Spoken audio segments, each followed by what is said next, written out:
Hello friends. Before we start, make sure to like and subscribe to the channel and leave a comment with where you're from and what time you're watching.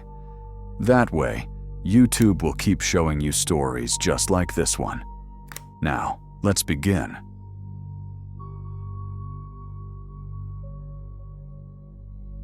Two months ago, I was still the kind of person who'd wake up before sunrise just to chase a mountain view no one else cared to see.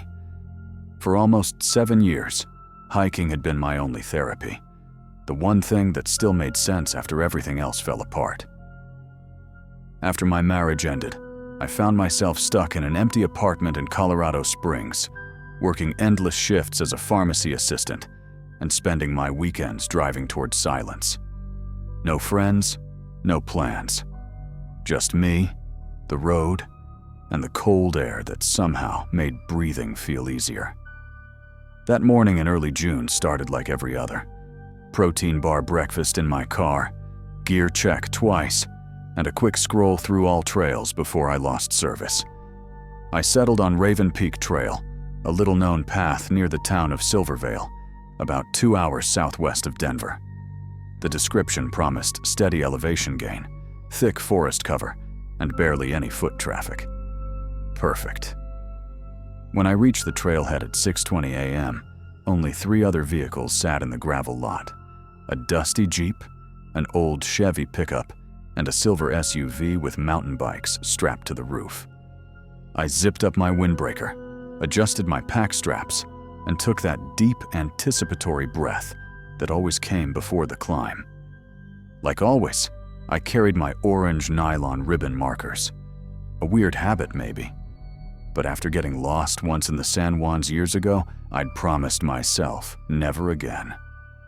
Every 100 yards or so, especially at junctions or narrow switchbacks, I'd tie a short piece of ribbon around a branch. Bright, visible, and foolproof. Some hikers roll their eyes at that. They call it cheating. But I'd rather be safe than brave. The morning light came filtered through the pines, that sharp resin scent that made you feel awake in ways caffeine never could.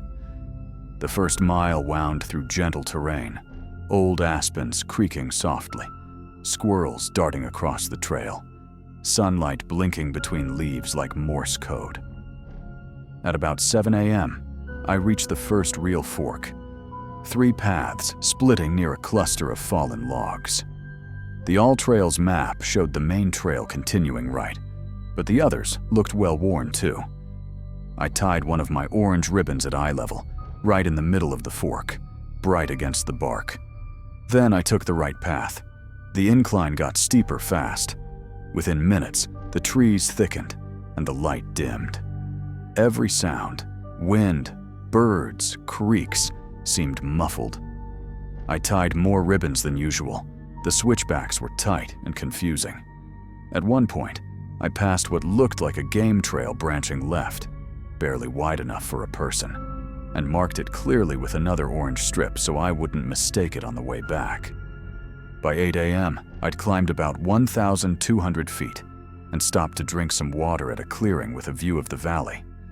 While eating my trail mix, I glanced back, expecting to see a line of orange ribbons fading into the trees below. But there was nothing. Not one marker visible. At first, I thought maybe the angle or distance made them hard to spot. So I walked back about 50 yards, just enough to see where I'd tied the last one, near a half-broken pine. It was gone. The branch was there, the scrape mark where I'd cinched the knot still visible, but the ribbon itself had vanished. I frowned, scanned the ground, and even looked at the branches around it. Nothing. No torn pieces. No sign of it being cut or blown off, just gone. I told myself maybe it had loosened and fallen. Maybe an animal tugged it off, but I'd tied it tight, double knotted like always. A strange unease prickled at the back of my neck. The forest suddenly felt quieter, too still. I shook it off, chalked it up to nerves, and kept hiking. But I started tying my ribbons more often, every 50 yards now, always double knots. At 8:40, I looked back again, and once again, the last ribbon, the one I'd tied just 5 minutes before, was gone. No sign of it anywhere. That's when my pace quickened. I told myself I'd just reach the next ridge, get some signal, maybe turn around early. But curiosity mixed with fear in that dangerous way that keeps you moving when you should stop. By 9:10 a.m., I'd used nearly half my ribbons. Every time I tied one, I'd take a photo with my phone, partly as proof, partly to convince myself I wasn't imagining it. The timestamps were only minutes apart, but in each photo, the previous marker, the one behind me, was gone. It was like something was erasing my path, one step behind. At 9:30, I reached a narrow ledge trail that cut along the side of the mountain. Brush on one side, a 40-foot drop on the other. The view was stunning, but the ground was unstable. Loose shale, exposed roots. I paused, crouched, tied another ribbon around a small pine jutting out from the slope, and that's when I heard it. Snap. A sharp, deliberate sound, a branch breaking. Not far above me, maybe 20 feet upslope, hidden in the brush. I froze. Every hair on my arm stood up. There's a kind of silence that doesn't feel empty. It feels watchful, like the woods themselves are holding their breath. I turned slowly, scanning the tree line. Nothing. Just the dense undergrowth swaying slightly. I waited. 10 seconds. 20. Then another sound. Softer this time. A rustle, then stillness. That was enough for me. Some had forgotten. I turned around immediately. Carefully, I started making my way back along the ledge. That's when it happened. My boot caught on a root. My body twisted, and in a second I was falling. I hit hard, shoulder first, then ankle. The pain exploded up my leg and I screamed before I could stop myself. When I tried to stand, my right ankle gave out completely. The joint had folded beneath me at a wrong, sick angle. I grabbed the same pine where I'd tied my ribbon just moments earlier, except the ribbon wasn't there anymore. I just tied it, not even 2 minutes before. Now, gone. Panic settled into my bones like cold water. I was hurt, alone, halfway up a mountain, and something, or someone, was following me close enough to remove those markers silently. I started crawling. Using my elbows and good leg, I dragged myself forward, inch by inch. Every few yards, I stopped to listen. Nothing but wind. Then, once, faint, the sound of pebbles sliding under a footstep. I forced myself not to look back. I focused on the dirt in front of me, on moving, on ignoring the pounding in my chest. It was almost 10 a.m. when I reached the big fork with the fallen logs. The same spot I'd marked earlier that morning. My hands were bleeding from rocks. My mouth was dry. I checked my phone. No service. I already knew there wouldn't be. I tried anyway. Help! Hurt. Raven Peak Trail. Each message failed to send. That's when I saw it. In the dirt beside me, a boot print. Fresh, large, facing toward me. The tread was unfamiliar, wide pattern, deep grooves, maybe a size 12 or 13. And it wasn't mine. The realization hit like ice in my stomach. Someone had been close enough to leave that print while I was crawling down. I tried to move faster, but my arms were trembling, my ankle screaming every time it brushed the ground. The forest around me had that strange, muted sound again, like everything else was listening. When I passed another junction I'd marked earlier, I stopped short. Hanging from a branch at eye level was one of my ribbons. Only, it wasn't tied the way I did. It was braided, looped twice, and knotted in a neat, deliberate bow. Someone had taken my markers and was putting them back differently. I don't know how long I froze there, just staring. But then I heard movement again, closer this time. Heavy steps. Slow. Something was coming down the trail. I panicked, ducked behind a fallen log, heart hammering so hard it drowned out everything else. The footsteps stopped maybe 30 feet away. Then, nothing. The air felt thick, like the forest was holding something it didn't want me to see. Minutes crawled by. Finally, I started moving again. Crawling, pushing, dragging myself forward. I didn't care about pain anymore, just distance. By 11 a.m., I could hear faint voices ahead. 2 men, laughing. I nearly sobbed with relief. When I rounded the bend, 2 mountain bikers appeared, both around my age, helmets on, sweat-drenched, mid-conversation. They froze when they saw me crawling toward them, filthy, bleeding, shaking. I must have looked deranged. "Jesus, are you okay?" one shouted, dropping his bike and running over. "Twisted ankle," I gasped. "Something's out there. Someone." My voice broke. The other guy pulled out his phone. He had signal. Within minutes, they'd called search and rescue. They stayed with me until the Rangers arrived about an hour later. By then, I was barely conscious from exhaustion. The EMTs said it was a severe sprain, dehydration, mild shock. Nothing life-threatening. When I told the ranger what had happened, the disappearing ribbons, the sounds, the footprint, he wrote it down. But I could tell from his face he didn't believe me. He said no one else had reported anything strange on Raven Peak that year. No missing hikers, no trespassers. But the next morning, one of the bikers, the one who'd stayed behind with me, texted me. He'd gone back to the trail with the Rangers to recover my pack. He told me they'd found something. About 100 yards from where I'd fallen, behind a low ridge of rock, there was a pile of orange ribbons, neatly folded, stacked in a small pyramid. There were 28 in total. I'd only brought 20 that day. The others, no one could explain. The ranger said maybe old markers from other hikers. But there are no old markers on Raven Peak. No one else uses ribbons like that out here.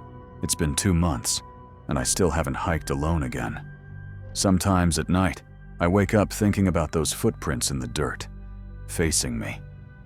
And I wonder how long he'd been watching, and what he planned to do when I couldn't crawl anymore. I hadn't been back to the hills of West Virginia since the funeral. 14 months had passed since Uncle Robert died, and I figured that old hunting cabin he built back in the 70s would rot into the ground before anyone cared. But when Mom called, saying the family needed someone to tear it down before winter hit, I volunteered. My cousin, Luke, said he'd help. It felt right, like closing a chapter none of us had the courage to face before. The drive from Columbus took about 6 hours, twisting through fog-drenched roads that coiled around the mountains like gray snakes. The farther we went, the more the radio turned to static. The GPS lost its mind somewhere near the state line, and after that, it was just memory and instinct guiding us through the hollers. Luke's truck rumbled behind mine, loaded with tools, sledgehammers, crowbars, and a chainsaw he'd tuned that morning. He was 31, built like a guy who spent his life outdoors running his landscaping business. I was 28, an electrician who hadn't seen the woods in years. We reached the cabin a little after noon. The place looked smaller than I remembered. Half-collapsed roof, porch eaten away by moss, and vines crawling through every window frame. The wind carried a smell I couldn't name. Not rot exactly, but something wet and ancient, like earth that hadn't been touched in centuries. "Damn," Luke muttered, stepping out of his truck. "Looks worse than the photos." "Guess Uncle Rob's ghosts didn't take care of it," I joked. He didn't laugh. We started clearing it out. Old furniture, broken stove, piles of newspapers from the 80s, tossing everything into a burn pit outside. Every board we touched left dust in the air like gray snow. By 3 p.m., the sun had dipped low enough that the trees threw long, thin shadows through the holes in the roof. That's when we started tearing up the floorboards. The wood came up too easily. Most of it was soft, almost spongy from years of damp. Then, Luke's crowbar hit something solid. Metal, not wood. It made this dull clang that echoed underneath the cabin. We cleared more planks, and there it was. A metal box about the size of a toolbox, wrapped in something dark and greasy, like old tar cloth. The dirt around it looked freshly disturbed, as if someone had dug there not long ago. Probably his old cash stash, Luke said, crouching down. But before he could reach for it, I noticed something mixed in with the soil. Small, white fragments. At first I thought they were ceramic. Then I picked one up. It wasn't pottery. It was a piece of bone. Smooth, curved, too small for an animal, too big for a bird. Maybe a rib, maybe a finger. We both froze. Human? Luke asked quietly. Could be, I said, trying to sound calm. But we can't even get a signal up here. No cell service. The nearest house, the Miller's farm, was 10 miles down the mountain. We agreed to keep working until dark, then drive down and call the sheriff. But the more boards we pried loose, the more bone fragments we found, scattered all over the foundation. Not full skeletons, just shards, almost like someone had spread them on purpose. The box sat on Luke's tailgate, still sealed. Neither of us wanted to touch it. The light began to fade, painting the clearing in deep orange. Fog crept low between the trees. That's when Luke stopped moving. "Do you see that?" he whispered. About 50 yards into the woods, a faint, pale light hovered in the air. It looked like a lantern at first, soft blue, glowing 10 feet off the ground. But it wasn't moving like a person would carry it. It floated, pulsing in and out like it was breathing. Then, another one appeared behind it. Green this time. Then, yellow. Within a minute, there were 8 or 9 of them scattered among the trees, glowing softly in rhythmic patterns. No sound, no wind, just light and silence. Luke pulled out his phone to film it, but the camera flickered and died. The screen froze on static. His flashlight wouldn't turn on either. Then the air got cold. I could see my breath in front of me. The light started to move, not closer, not away, but in a slow, deliberate circle around the cabin. My skin prickled. They were watching us. And that's when I heard the footsteps. Above us. The roof had caved in years ago, but it sounded like someone was walking across solid boards. Heavy boots, moving from one end of the cabin to the other. Dust fell from the rafters. Luke looked up, eyes wide. "There's no one up there," he whispered. The sound stopped. And then, the box on the truck started rattling, violently. It shook so hard it nearly slid off the tailgate. The old oilcloth wrap started peeling back on its own, curling away in strips. The box beneath was copper, green with oxidation, and etched with strange marks. Spirals, lines, and symbols that seemed to crawl when you weren't looking straight at them. A deep hum rose in the air, like a generator buried underground. Both trucks' radios turned on by themselves. No voices, just that same low frequency that made my teeth ache. The light in the woods flared brighter, every color twisting together. I could feel pressure building in my skull, like something trying to push its way in. "Run!" Luke hissed. I couldn't move. Every muscle locked up, frozen between terror and disbelief. The box burst open with a metallic scream. Inside was a small leather notebook and a bone, but not like any bone I'd ever seen. It was long and spiraled, like 3 roots fused together, slick with something black that looked like oil. Luke snapped out of it first. He yanked my arm and dragged me toward his truck. The second he touched me, I heard the breathing. A wet, rhythmic rasp, like lungs full of water. was coming from inside the cabin. We slammed the truck doors shut. Luke turned the key, but the engine only made a grinding noise, the sound of metal scraping stone. Every light on the dashboard flickered, and the radio dial spun endlessly through static. Through the windshield, I saw movement, a distortion above the ruins. Not solid, not smoke, like heat shimmer turned inside out. It stretched and folded, pulling the colored lights from the woods into itself. A shape took form, 12 feet tall, arms dangling too long, no face, just smooth emptiness where one should be. The notebook from the box flew off the tailgate, pages whipping in the wind until it smacked against the windshield. I grabbed it through the open window. It was Uncle Robert's handwriting, but the words, they hurt to look at. Letters arranged in patterns that felt wrong, twisting on the page like they were alive. I forced myself to read one entry. August 1974. Found it while digging the well. It spoke without sound. Said it remembers when the earth was still soft. I made a trade. Bone for silence. Blood for time. Another entry. Greater than December 1983. The ground moves when I forget to feed it. It dreams beneath the floor. The light keeps it asleep. The final page was dated 2 weeks before his death. Can't drive anymore. It's awake. Whoever finds this, burn everything. Don't let it remember. As soon as I finished reading, the hum stopped. Every light in the woods blinked out at once.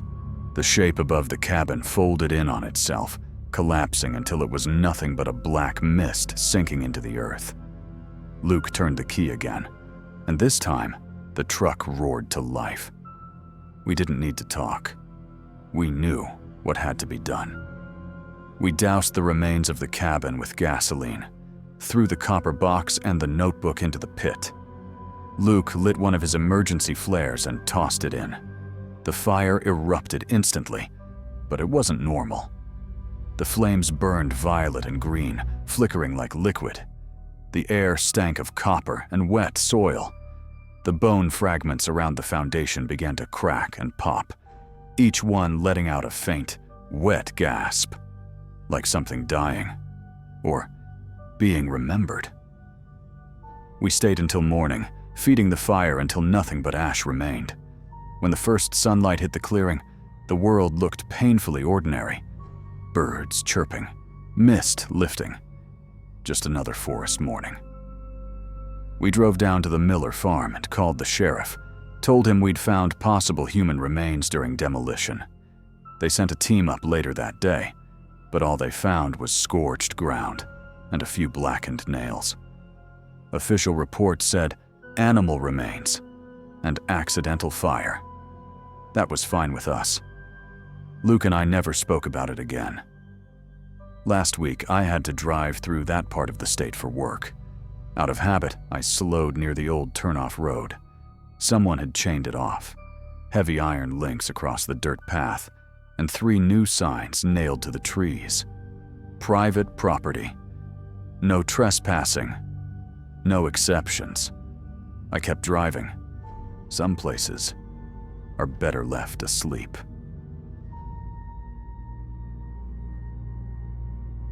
I was 24 that summer, a few months out of college, with a degree in environmental science that hadn't gotten me anywhere yet. My plan was simple: spend a week hiking through the Allegheny Highlands of West Virginia to clear my head before figuring out what to do with my life. My best friend Morgan told me I was insane for going alone. People vanish in those woods, she said. I'd laughed it off at the time. I'd done enough solo camping to feel confident, maybe too confident. By the 3rd day of hiking, I'd seen no one. Not a single footprint, not a single campfire scar. The air smelled of pine and damp earth, and every direction looked the same, endless green folding into mist. That morning, I came across the first thing. It wasn't immediately visible. I thought at first it was some kind of fallen vine stretched across the narrow game trail.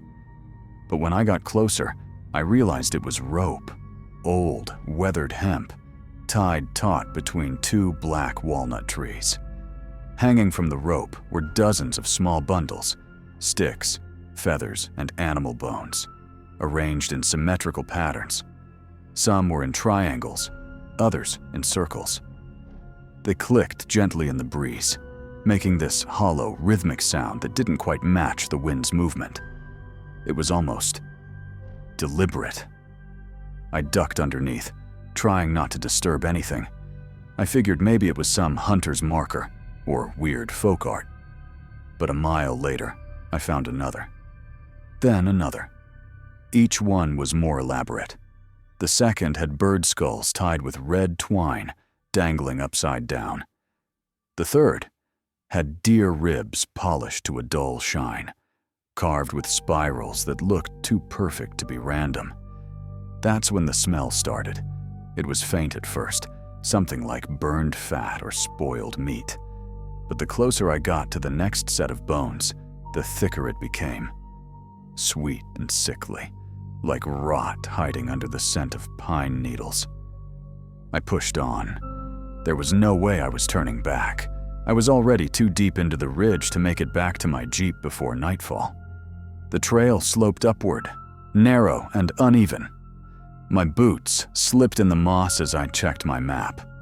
The old ranger station marked on it was only a few miles ahead, abandoned since 2015, but supposedly still standing. It was my best bet for shelter. By the time I saw it, daylight was almost gone. The station stood crooked on a stone foundation, its porch half collapsed. Its roof sagged like an old man's spine, and one of the shutters hung by a single hinge. The forest around it was silent, too silent. Even the cicadas had stopped. The door was open, just slightly. I remember the smell inside most of all.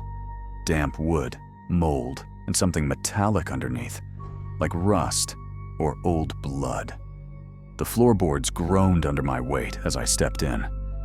A desk sat against one wall, its drawers open and empty. A single cot leaned crooked in the corner. There were water stains on the ceiling, mouse droppings in the sink, and on the back wall, dozens of scratch marks. Deep, uneven gouges that looked like fingernails had made them. I told myself it was animals.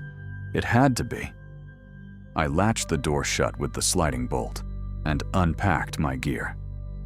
By 9 p.m., the forest was pitch black outside, and I was writing in my notebook by the light of my headlamp when I heard it. A whistle. It was faint, far down the trail. 3 notes, low and uneven, repeating every few seconds. I froze. It wasn't a bird, and it wasn't the wind. It was a person. I switched off my headlamp instantly and crouched by the wall. The whistling stopped.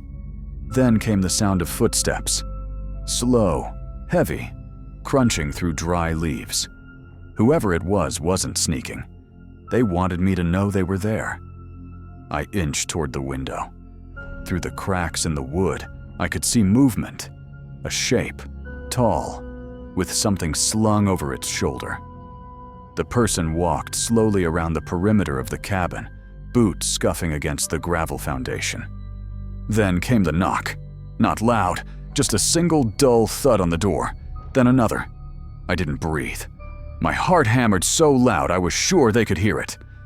The door handle rattled, once, twice, then stopped. Silence, and then scraping. Something long and sharp dragged down the door from top to bottom, slow enough that I could hear each grain of wood tear apart. Then came a voice, low and breathy, almost amused. "You shouldn't have crossed the line." I didn't move, didn't blink. My flashlight lay on the floor by my boot, but I didn't dare reach for it.